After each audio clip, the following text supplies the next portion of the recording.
Pernahkah kalian mengalami kejadian seram saat tidur di tempat asing? Bagaimana jika tempat itu terkenal angker? Aku pernah mengalaminya. Dan malam itu menjadi malam paling menyeramkan dalam hidupku. Sebelum lanjut, jangan lupa like, subscribe, dan komen dari mana kalian menonton video ini. Kalian juga bisa share pengalaman seram kalian di kolom komentar. Sekarang, siapkan diri kalian, karena kisah ini akan membuat bulu kuduk berdiri. Malam itu, aku tak punya pilihan lain selain menginap di sebuah rumah tua yang sudah lama kosong. Rumah ini milik seorang kerabat jauh yang telah meninggal bertahun-tahun lalu. Dan sejak itu tak ada lagi yang menempatinya. Aku harus menginap di sana karena keterbatasan tempat tinggal sementara. Dan karena tak ingin merepotkan teman atau saudara, aku mencoba memberanikan diri. Awalnya, kupikir ini hanya akan menjadi malam biasa. Sekadar menumpang tidur dan pergi keesokan paginya. Namun, sejak aku melangkahkan kaki ke dalam rumah, aku merasakan sesuatu yang aneh. Begitu pintu tua berderit menutup di belakangku, hawa dingin langsung menyelimuti ruangan, meskipun di luar udara cukup hangat. Aku merapatkan jaketku dan menyalakan lampu utama. Cahaya kekuningan dari bohlam tua membuat bayangan-bayangan di sudut ruangan tampak lebih panjang dan menyeramkan. Dinding rumah ini sudah mulai lapuk, dan ada aroma kayu tua yang bercampur dengan sesuatu yang lebih aneh. Bau anyir yang samar-samar tercium di udara. Aku mencoba mengabaikannya, berpikir mungkin ini hanya bau ruangan yang lama tak dihuni. Ruangan itu dipenuhi perabotan lama yang tertutup debu. Ada sebuah sofa tua di sudut ruangan, rak buku yang dipenuhi novel-novel usang, dan sebuah foto keluarga tergantung di dinding. Aku mendekat, memperhatikan foto itu lebih saksama. Di dalamnya, seorang pria tua dan seorang wanita berdiri di belakang seorang gadis kecil. Raut wajah mereka tampak datar, tapi ada sesuatu yang membuatku merasa tak nyaman. Mata mereka, meskipun hanya dalam gambar, seperti menatapku dengan tajam. Aku mengalihkan pandangan dan buru-buru berjalan menuju ruang tamu, mencoba mencari tempat yang nyaman untuk tidur. Aku meletakkan barang-barangku di atas tikar yang sudah kusiapkan. Tak ingin berlama-lama merasakan suasana aneh di rumah ini, aku segera merebahkan tubuhku dan menarik selimut. Pikiranku mencoba menenangkan diri, meyakinkan bahwa semua ini hanya karena aku belum terbiasa berada di tempat asing. Namun, baru saja aku mulai memejamkan mata, suara aneh terdengar dari atas. Langkah kaki. Awalnya, aku berpikir mungkin itu hanya suara kayu tua yang memuai atau hewan kecil yang berlarian. Namun, suara itu semakin jelas. Seseorang sedang berjalan di lantai atas. Aku menahan napas. Tidak, ini tidak mungkin. Aku sendirian di rumah ini. Aku mencoba mengabaikannya. Berpikir mungkin hanya imajinasiku saja. Tapi semakin aku mendengarkan, semakin aku yakin, suara itu nyata. Langkah kaki itu mondar-mandir di atas, berjalan perlahan seolah sedang mengawasi sesuatu. Lalu, suara itu berhenti, tepat di atas tempat aku berbaring. Saat itu juga, hawa di ruangan terasa lebih dingin. Jantungku berdetak lebih kencang. Aku menelan ludah dan mencoba berpikir jernih. Mungkin ini hanya pikiranku yang bermain-main. Namun, tubuhku terasa berat. Seolah ada sesuatu yang menekan dadaku perlahan. Aku ingin bergerak, tapi ada rasa takut yang menahanku. Apakah aku benar-benar sendirian di rumah ini? Aku mengambil napas dalam-dalam dan menguatkan hati. Jika ini hanya perasaan, aku tak boleh terbawa suasana. Aku mencoba membalikkan badan, mencari posisi yang lebih nyaman. Namun, saat aku hendak menarik selimut lebih erat, tiba-tiba aku mendengar sesuatu. Sebuah bisikan. Suara yang nyaris tak terdengar. Seperti seseorang berbicara pelan di sudut ruangan. Aku menegang. Bisikan itu begitu lemah. Tapi aku bisa merasakannya. Seseorang, atau sesuatu, ada di dalam ruangan ini bersamaku. Aku mencoba meyakinkan diri bahwa itu hanyalah suara rumah tua yang lapuk. Mungkin angin malam meniup atap, atau ada tikus yang berlarian di langit-langit. Aku memejamkan mata, berusaha mengabaikan semuanya.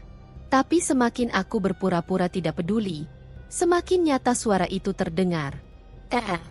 Langkah kaki itu terdengar jelas di atas tempatku berbaring. Aku menahan napas, berharap suara itu berhenti. Tapi yang terjadi justru sebaliknya. Langkah kaki itu semakin pelan, seolah-olah seseorang berjalan dengan hati-hati, berusaha tidak membuat terlalu banyak suara. Aku menajamkan pendengaranku. Itu bukan suara tikus. Itu bukan suara angin. Itu langkah kaki manusia. Jantungku mulai berdetak lebih cepat. Aku mencoba mencari penjelasan logis. Mungkin ada orang lain di rumah ini, tapi tidak mungkin. Aku sudah memastikan pintu dan jendela terkunci rapat saat masuk. Tidak ada jalan bagi siapapun untuk masuk tanpa aku sadari. Lalu, siapa yang berjalan di lantai atas? Ruangan tempatku tidur terasa semakin dingin. Aku merapatkan selimut, tapi hawa dingin itu seperti menembus kulitku, membuatku menggigil. Ada sesuatu yang salah. Napasku terasa berat. Dadaku mulai sesak. Seakan ada beban tak terlihat yang perlahan menekan tubuhku. Aku mencoba menggerakkan jari-jari tanganku, memastikan aku masih bisa bergerak. Tapi tubuhku terasa kaku. Langkah kaki di atas berhenti. Aku menunggu dalam keheningan, berharap suara itu tak kembali. Tapi tiba-tiba du-du-du. Aku bisa mendengar suara lain. Seperti benda berat jatuh ke lantai kayu di atas. Kali ini aku benar-benar tak bisa bergerak. Ada sesuatu di atas sana. Sesuatu yang bukan manusia. Aku berusaha menarik napas dalam-dalam, mencoba berpikir jernih. Tapi sebelum aku bisa melakukan apapun, udara di sekitarku terasa lebih berat. Ada rasa sesak yang aneh. Seperti ada tangan tak terlihat yang menekan dadaku perlahan. Aku ingin berteriak, tapi suara itu tertahan di tenggorokan. Aku tidak bisa bergerak. Dalam ketakutanku, aku memaksa diri untuk membuka mata. Aku ingin melihat sekeliling, memastikan aku masih sendirian di ruangan ini.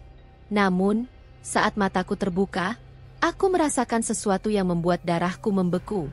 Aku tidak sendiri. Di sudut ruangan, di antara bayangan-bayangan gelap, aku bisa melihat sesuatu yang samar. Seperti sosok yang berdiri diam, mengawasi. Matanya hitam pekat, menatap lurus ke arahku. Aku ingin berpaling, ingin memejamkan mata, tapi sesuatu dalam diriku memaksa untuk terus menatap. Lalu, suara langkah itu kembali terdengar. Tapi kali ini, suara itu tidak datang dari atas. Suara itu datang dari dalam ruangan ini. Aku masih berbaring kaku, berusaha memahami apa yang sedang terjadi. Langkah kaki yang tadi terdengar dari atas kini berpindah ke dalam ruangan ini. Aku tidak sendiri. Aku mencoba meyakinkan diri bahwa itu hanya halusinasiku saja. Efek dari kelelahan dan paranoia karena berada di tempat asing. Tapi perasaan takut yang merayap di sekujur tubuhku terlalu nyata untuk diabaikan. Ada sesuatu di sini. Sesuatu yang melihatku. Sesuatu yang mendekat. Jantungku berdetak semakin cepat. Aku ingin bangun, ingin lari keluar dari rumah ini, tapi tubuhku terasa berat. Nafasku tersengal, dan entah mengapa, udara di ruangan ini terasa lebih tipis. Seperti ada sesuatu yang memenuhi tempat ini, sesuatu yang tak terlihat, tapi keberadaannya begitu nyata. Lalu, tiba-tiba bisikan itu datang. Pergi. Suara lirih itu terdengar tepat di telingaku. Begitu dekat hingga aku bisa merasakan hembusan napas dingin menyentuh kulitku. Aku menegang seketika. Itu bukan suara angin. Itu bukan suara pikiranku sendiri. Itu suara seseorang, atau sesuatu, yang sedang berdiri di sampingku. Aku ingin berteriak, ingin menoleh untuk melihat apa yang ada di sana. Tapi rasa takut mengunci tubuhku. Aku hanya bisa diam, menggigil dalam ketakutan. Aku bahkan bisa merasakan bahwa sesuatu itu masih ada di dekatku, menunggu reaksiku. Detik demi detik berlalu dalam keheningan yang mencekam. Aku mencoba mengatur napas, berusaha mencari keberanian untuk melakukan sesuatu. Harus kulakukan sesuatu. Aku tak bisa terus berdiam diri dalam ketakutan ini. Dengan sisa keberanian yang kumiliki, aku menggenggam ponselku yang tergeletak di samping. Tanganku gemetar saat mencoba menyalakan senter. Begitu cahaya dari ponsel menyala, aku langsung mengarahkannya ke sisi tempat tidur. Kosong. Tidak ada siapa-siapa. Tapi perasaan itu masih ada. Aku tahu ada sesuatu di sini, meskipun aku tidak bisa melihatnya. Aku menyorotkan cahaya ke sudut ruangan, tempat bayangan gelap berkumpul. Dadaku semakin berdebar saat mataku menangkap sesuatu. Pintu yang tadi tertutup rapat, kini perlahan terbuka sendiri. Aku menelan ludah. Tidak, ini tidak mungkin. Aku ingat betul aku menutupnya sebelum tidur. Pintu itu terus terbuka perlahan. Engselnya berderit pelan. Seperti ada seseorang di baliknya yang sengaja mendorongnya sedikit demi sedikit. Aku menyorotkan senter ke celah pintu yang semakin melebar, berharap tidak melihat apapun di sana. Tapi aku salah. Dalam cahaya redup, aku bisa melihat sesuatu. Sesosok bayangan berdiri di balik pintu.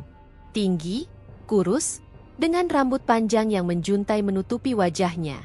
Aku tak bisa melihat wajahnya dengan jelas, tapi aku bisa merasakan tatapannya.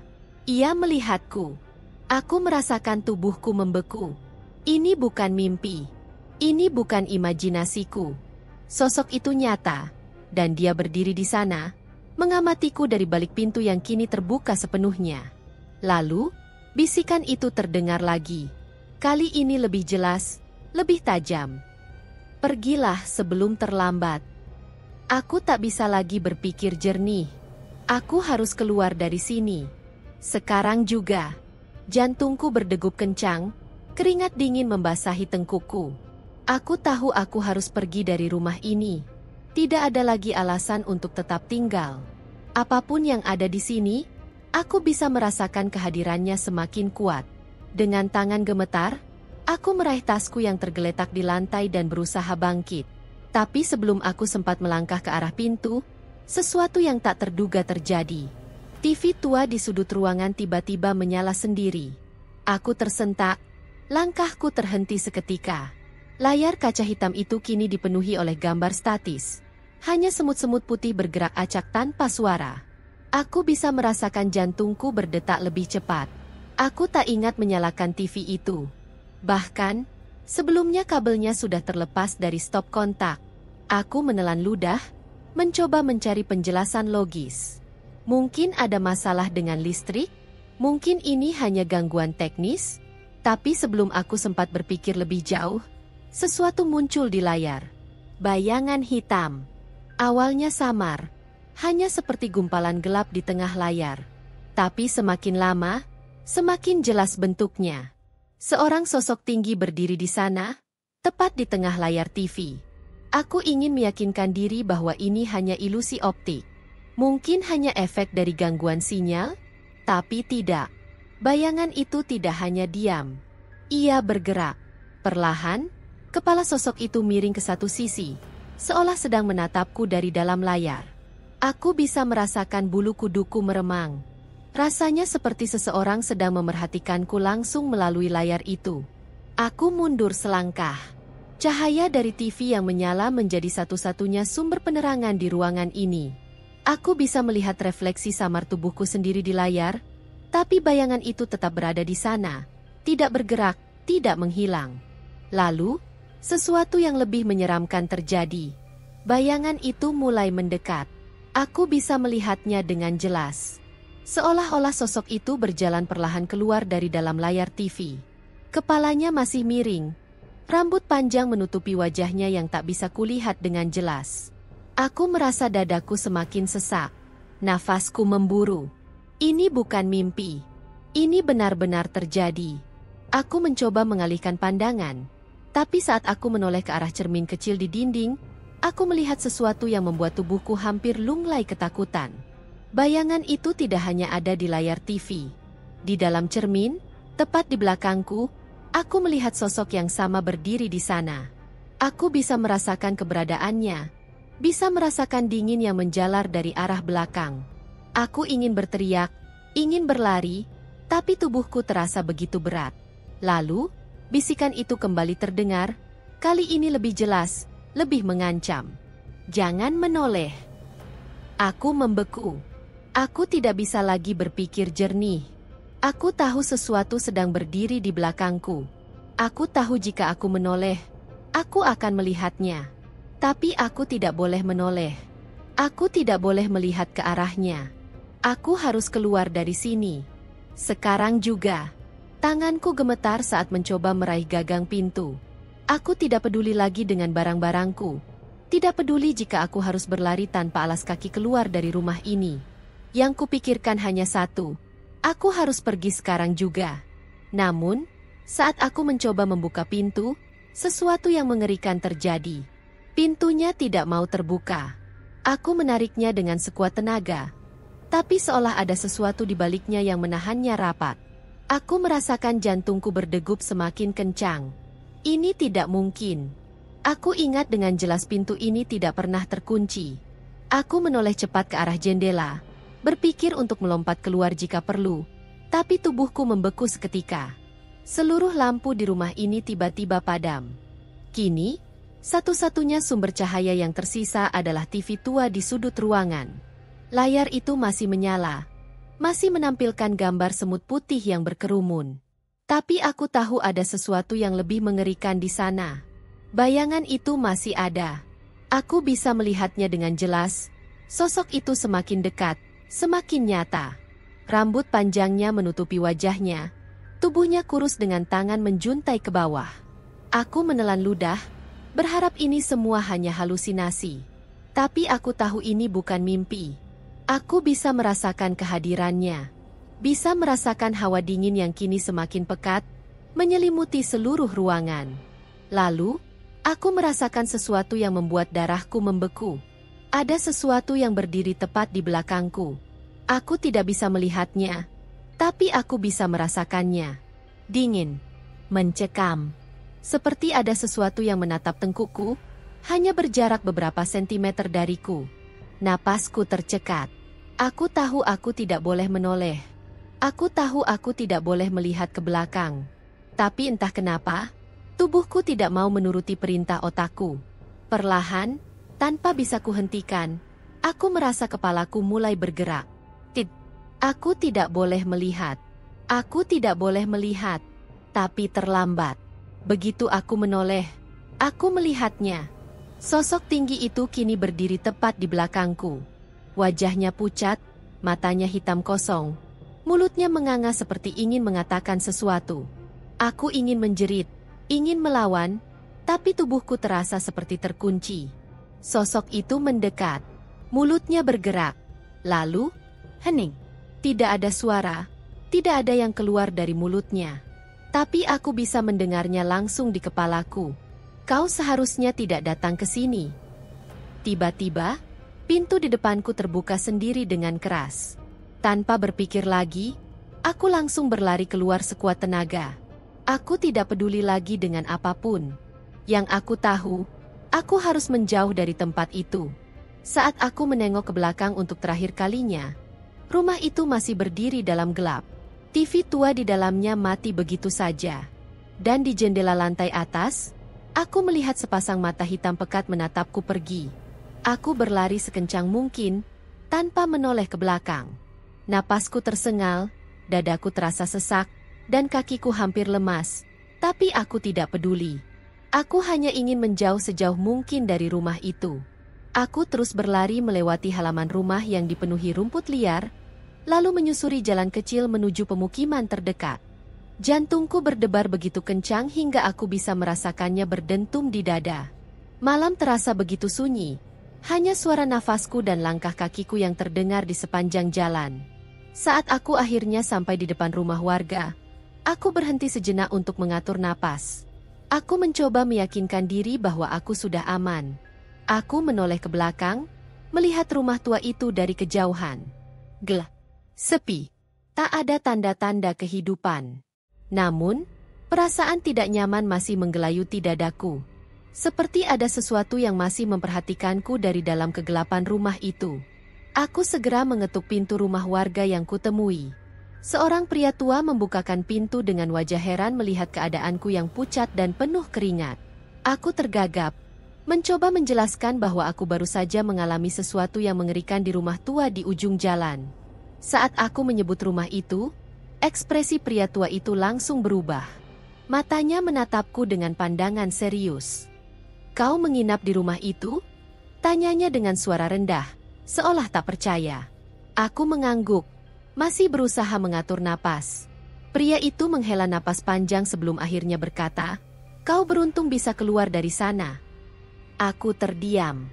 Kata-kata itu semakin membuat bulu kuduku meremang. Aku bertanya apa maksudnya, dan pria tua itu pun mulai bercerita. Rumah yang kutempati semalam memang sudah lama kosong sejak pemiliknya meninggal. Tapi sebelum itu, rumah itu menyimpan sejarah kelam. Dahulu, seorang wanita muda ditemukan tewas di dalamnya. Ia meninggal dalam keadaan mengenaskan, terjatuh dari tangga lantai atas, kepalanya pecah, tubuhnya tertinggal selama berhari-hari sebelum akhirnya ditemukan. Sejak saat itu, banyak orang yang mengaku melihat sosok perempuan berambut panjang berkeliaran di dalam rumah. Aku merasakan tubuhku melemas. Jadi sosok yang kulihat semalam adalah dia? Pria tua itu menatapku lekat-lekat. Orang-orang yang pernah masuk rumah itu sering mengalami kejadian aneh. Tapi yang lebih menakutkan, ada beberapa orang yang masuk dan tidak pernah keluar lagi.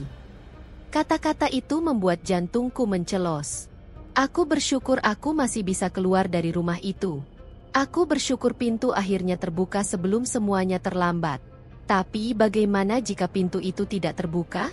Bagaimana jika aku juga menghilang seperti mereka?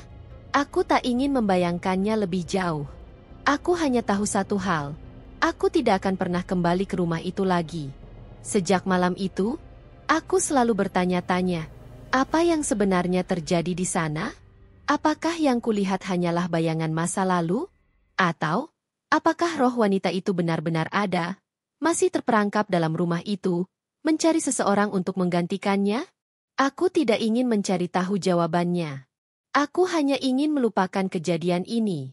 Tapi satu hal yang membuatku semakin takut, kadang, di malam-malam tertentu, aku masih bisa mendengar suara langkah kaki itu.